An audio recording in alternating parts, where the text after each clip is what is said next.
안녕하십니까, 알림이 황희두입니다. 오늘 오전 검언유착 보도 직후 윤석열 후보가 음성 파일에 대해서 궁금해했다는 소식이 전해졌습니다. 이후로 민주당 김용민 최고위원은 검찰총장이 직무 시간에 저런 짓이나 해놓고 최근 검찰 관련 공약 내용을 발표한 걸 납득할 수 없다는 반응을 보였고요. 당장 수사를 받아야 할 피의자고 한동훈은 휴대폰을 열라고 촉구를 하고 있습니다. 박범계 장관과 김호수 총장은 신속하게 한동훈 핸드폰을 열어서 수사를 마무리하길 바란다는 입장까지 전했죠. 게다가 오늘 나경원 씨는 윤석열의 구두발 논란을 또 확산시키고 있습니다. 후보 발에 질환이 있어서 실수한 거다. 경련도 있고 오래 서 있거나 할 때 불편한 게 있어서 이렇게 다리를 올렸다고 해명을 한 건데, 이런 나경원 씨의 발언이 오히려 윤석열 구두발 논란만 더욱더 확산시키는 거 아니겠습니까? 실제로 해당 소식을 접한 시민들은 국민의힘의 거짓말은 하늘을 찌른다. 질환이 심하면 신발이라도 벗든가. 논리도 안 맞는 거짓말을 어떻게 저렇게 뻔뻔하게 하냐. 깨끗하게 사과하면 될 일을 씨알도 안 먹히는 변명과 거짓말만 해서 이를 더 키우는 거 아니냐. 이런 반응들이 나오고 있습니다. 이걸 보면서 윤석열차가 아니라 나락열차라고 생각이 들었고요. 그래서 이건 이준석의 팀킬 주머니 아니냐 라고 댓글 남겼다가 이준석 대표한테 차단을 당한 거죠.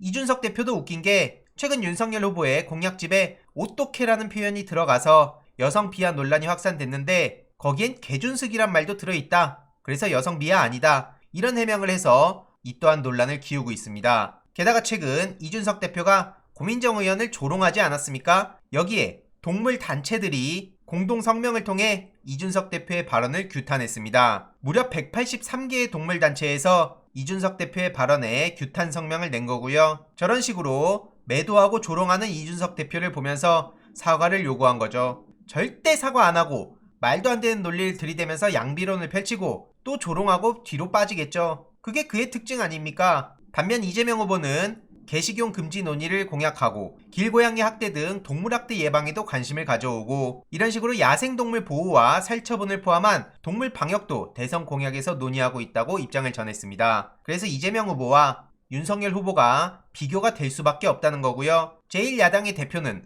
사람과 동물을 비꼬고 편가르기 하는 게 기가차단 반응도 나올 수밖에 없는 거죠. 이에 대해서도 역시 대다수 시민들의 싸늘한 반응이 이어지고 있고요. 최근 이재명 후보를 조롱한 이준석 대표를 향해서 민주당 전용기 의원은 속껍데기부터 해명하라며 마삼중답게 업무 추진비의 개념도 모르고 마치 이재명 지사가 다 쓰는 것처럼 말하고 있는데 정치 낭인의 말로라고 뼈를 때렸습니다. 사이비 논란은 도망가고 소고기로 물타기 하는 걸 보니 이준석의 말로가 보인다는 건데요. 제대로 뼈를 때리고 있죠. 그래서 저는 이걸 이준석 대표의 아직도 펨코 보냐의 아펜보 정치와 반작용이라고 생각을 합니다. 지금 국민의힘의 압도적인 트롤을 꼽자면 바로 이준석 당대표고요. 아직도 펜코만 보는 듯한 이준석 대표에게서 허세, 경솔, 영악, 허경영 스킬과 키보드 배틀짓만 빼면 남는 게 뭔가 싶습니다. 호불호를 떠나 그가 한국 정치에 큰 영향을 끼친 건 사실이지만 지금은 그의 한계가 드러나며 반작용과 동시에 비호감이 쌓여가고 있죠. 이런 와중에 눈치 없이 그 흐름에 탑승하려는 정치 지망생들이 일부 보이던데, 앞서 보셨듯이 나락열차 탔다가 훅 간 대선 후보를 보고도 그러는 게 신기할 따름입니다. 아펜보 정치의 결말이 어떻게 되는지 끝까지 지켜볼 예정이고요. 오죽하면 최강욱 최고위원은 이렇게 따끔하게 지적을 하기도 했고요. 그리고 저렇게 오버하다가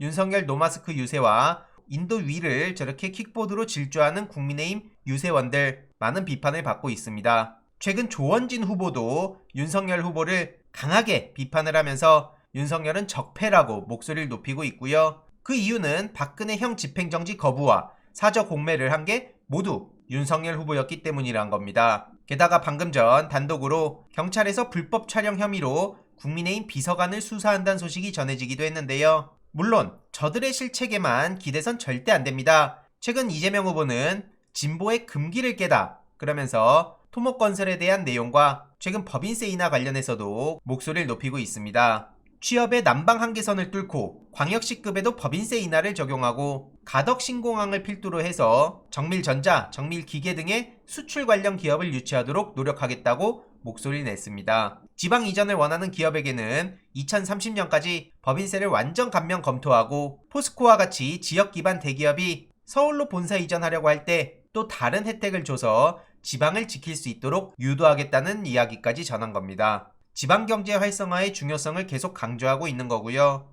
청년 인구 유출을 막는 것도 굉장히 중요하다고 거듭 목소리를 높이고 있습니다. 부울경의 대기업들과 대표 산업과 직접 연계하고 교류할 수 있는 기업터전을 조성하겠다고도 목소리를 높였고요. 지방대학과 기업의 직접 연계를 강조하기도 했습니다. 그래서 이렇게 지방경제 활성화, 청년 인구 유출 방지, 그린벨트 해제에서 지방 이전을 원하는 기업에겐 용지 제공, 기업과 대학이 직접 협력해 대학생부터 일자리 연계까지 비수도권 파격 지원을 선언했고, 이 내용 또한 주위에 널리 공유해 주시면 좋을 것 같습니다. 최근 문화예술인들의 지지가 계속 이어지고 있죠. 이기영, 신대철, 이원종, 김희성, 정두홍 등등 공개적으로 이재명 후보를 지지하는 목소리가 나오고 있고요. 이에 이재명 후보도 문화예술을 위해서도 열심히 노력하겠다. 표현의 자유와 창의적 예술활동이 보장되는 나라, 특히 가장 중요한 블랙리스트 없는 세상을 만들겠다고도 강조했습니다. 게다가 소상공인과 자영업자의 코로나 피해를 당선 즉시 보장하겠다고 목소리 높이기도 했는데요. 이런 중요한 소식들 주위에 계신 분들께 널리 알리면 좋을 것 같고요. 그냥 막 알리기보다는 여기에 해당되는 개개인이 와닿을 법한 이야기 위주로 전하는 게 더 효율적이라고 생각합니다. 추가적인 소식 계속 전해드리도록 하겠습니다. 이번 내용도 유익했다면 구독, 좋아요, 알림 설정, 멤버십 가입 정말 큰 힘이 된다는 점 말씀드리고 싶습니다. 이번 내용도 주위에 널리 공유 부탁드립니다.